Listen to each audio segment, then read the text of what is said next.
Deep inside the Arctic, a group of workers is digging through the ice when they make a shocking discovery. Buried in the frozen cave is something unusual, so they cut out a huge block of ice and send it by helicopter to a research lab. The scientists quickly notify the company, telling them this is a major archaeological find and all drilling must stop. They also request an expert to study what's inside. Not long after, anthropologist Dr. Stanley Shephard arrives. Stanley knows the Arctic well because he spent years studying the culture and history of the Eskimos.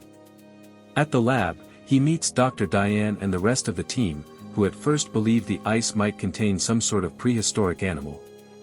They are reminded of the time in 1898 when Russians found a frozen mammoth with still living cells, and their hopes grow.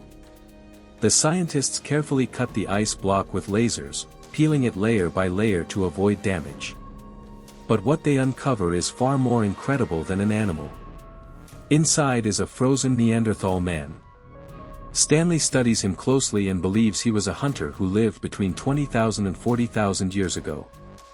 Stanley wants to observe him more, but Diane reveals the team's real plan, to slice the caveman into pieces and send samples to labs across the world. The scientists thaw the body, remove his clothing and tools, and begin taking tissue samples. They run bypasses and hook up electrodes to his brain. To their surprise, everything, his cells, his organs, looks perfectly preserved. Diane suggests that ancient humans may have produced their own cryoprotectant, a kind of natural chemical that prevents ice crystals from destroying tissue. Suddenly, the team sees faint brain activity on the monitor. Excited, they decide to try reviving him. They intubate the caveman and shock him with a defibrillator until a strong heartbeat appears. Soon, he starts to breathe on his own. When he wakes, he is terrified of the strange lights, machines, and masked people around him. In panic, he thrashes about until Stanley takes off his mask and shows his face. The caveman calms down, recognizing something human. The team then sedates him with an injection. Afterward, the scientists argue over his future, even dreaming of Nobel Prizes. Some want to use him to perfect a cryogenic process that might let people freeze themselves and live forever. Stanley strongly objects, saying people are not meant to be immortal and the planet is already overcrowded. But the others dismiss him. For now, they agree to keep their discovery secret, afraid the caveman would become a media spectacle. Stanley convinces them to let him study the man in a natural environment first. Reluctantly, they give him 2 weeks. The scientists build a large vivarium, an enclosed area resembling the caveman's world, and place him inside. When he wakes, he behaves like he's back in his own time. He drinks berry juice, steals eggs from birds, strikes rocks to make fire, bathes beneath a waterfall, and hunts with a spear. He even kills a wild boar after cleverly dodging its charge. But when he accidentally discovers a hose and follows it to a door, he becomes enraged by the strange machines beyond. He tries to break them, and the scientists are forced to sedate him again with a tranquilizer dart. The team wants to resume experiments, but Stanley protests, saying his 2 weeks aren't over. Diane ignores him, and they continue testing.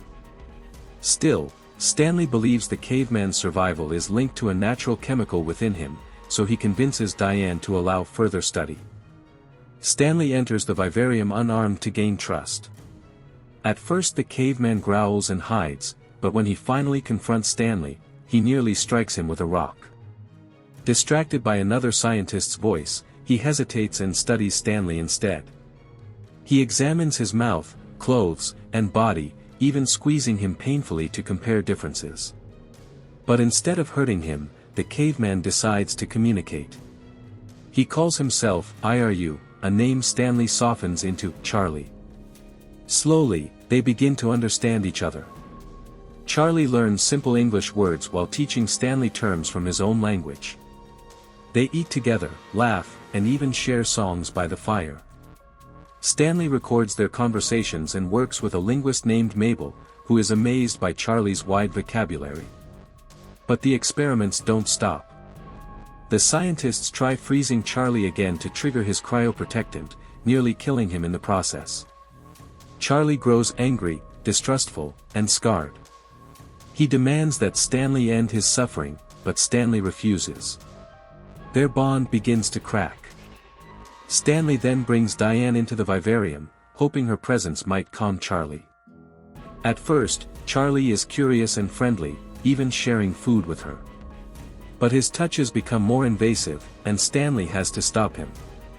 Later, through drawings and words, Charlie reveals he once had a wife and children. He keeps asking about his family, shouting their names in grief. One day, when a helicopter flies overhead, Charlie mistakes it for the great bird spirit from his culture, a messenger of the gods he calls Beta. He grows restless and climbs toward the glass ceiling, crying out for the bird. Stanley later learns from Eskimos that Beta is linked to an old legend, a divine bird that carries souls to the afterlife. Charlie believes the helicopter is this spirit returning for him. From then on, Charlie prepares for what he sees as his destiny. He dresses in his old furs, paints his skin with berries, and chants endlessly. His bond with Stanley weakens as he withdraws into ritual. Eventually, Charlie escapes the vivarium, wandering the laboratory in confusion. He mistakes mirrors and machines for threats and accidentally kills a scientist in panic. Terrified, he runs until finally finding his way outside into the freezing wilderness. A helicopter tries to capture him, striking him with its skis, but he is brought back to the lab alive. The scientists now blame Stanley for everything and decide Charlie must be transferred away. Stanley fears this will kill him, so he secretly helps Charlie escape. Together they trek through the snow, but soon a crevasse opens, separating them. When the helicopter returns, Charlie sees it as the bird of his legend. Shouting, "Beta," he leaps and clings to the helicopter's landing gear. For a brief, joyous moment, he believes he is flying with the spirit. Then, willingly, he lets go. Charlie falls back to the ice below, chanting with peace in his heart, finally choosing his own fate. Thanks for watching. If you enjoyed this recap, don't forget to like, subscribe, and turn on notifications so you never miss a video. Stay tuned for more exciting movie stories.